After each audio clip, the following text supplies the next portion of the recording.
Kirstie Kwarteng, and I am the founder and executive director of the Amma Project.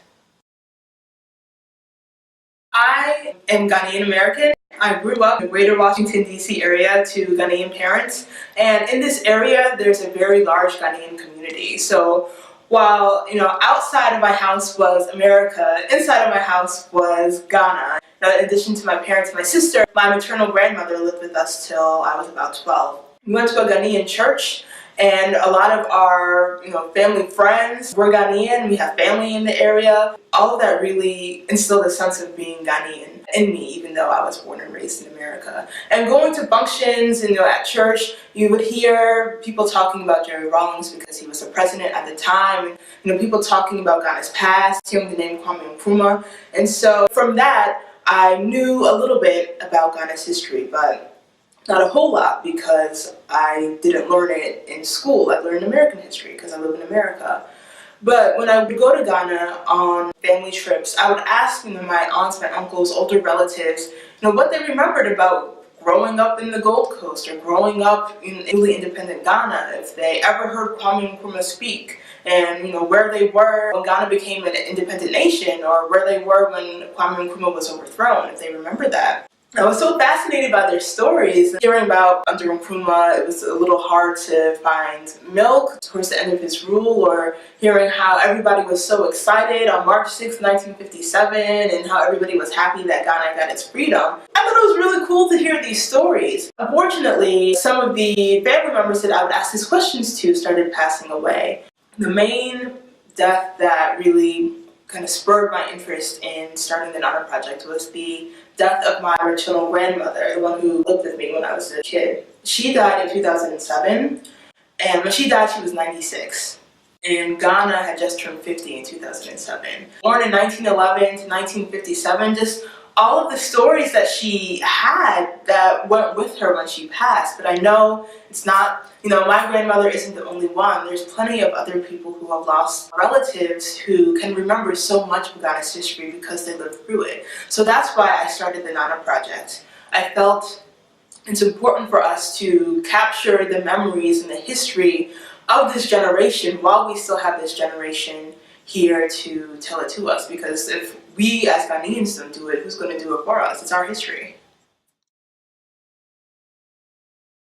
So the word Nana is the Cree word for grandparent, and it represents the stories that we learn from our grandparents, older aunts and uncles, just from our elders in general, and the stories that they pass down to us. And the mission of the Nana Project is to preserve, archive, and share first-hand accounts of Ghana's history. So the main thing I hope to accomplish is to have everyone, Ghanaians and non-Ghanaians alike, to really learn and really understand the importance of Ghana and its history, not just on the African continent, but in regards to the world. Ghana was the first sub-Saharan African country to gain its independence, and with that it started the trend of all the other African countries gaining its independence. And not only that, but Ghanaians have made a huge impact in the world. For example, Ghana's first president, Dr. Kwame Nkrumah, he coined the word neo-colonial.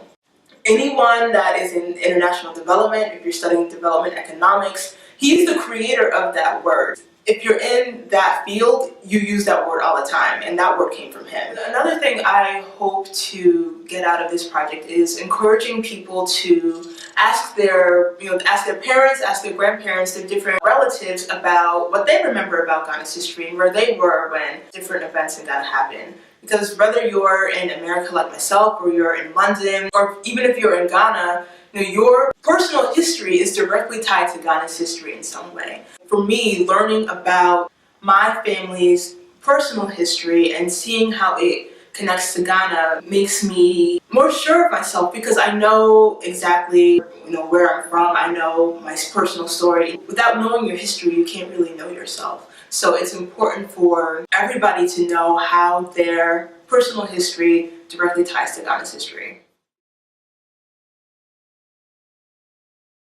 Because it's not something that you will learn at school. I remember when I was in the 9th grade, there was like a brief mention to the Ashanti Empire in my world history class, and that was about it. You have Ghana blood. Yes, you were born in America, Britain, Germany, Canada, wherever, but you're still a Ghanaian, at least in my opinion. So it's important for you to know your history. There's nothing wrong with knowing the history of the country that you're living in. I think that's fine, but you also need to know your homeland. Like if you're the first person born and raised outside of Ghana, that means the rest of your family is back there. You need to know what happened and how what happens back then is influencing what's going on now. This is important not just for people who were born and raised in the diaspora. It's important for people who were born and raised in Ghana. My parents, from watching the videos, they've learned things that they didn't really remember or they didn't really know because they were too young to remember.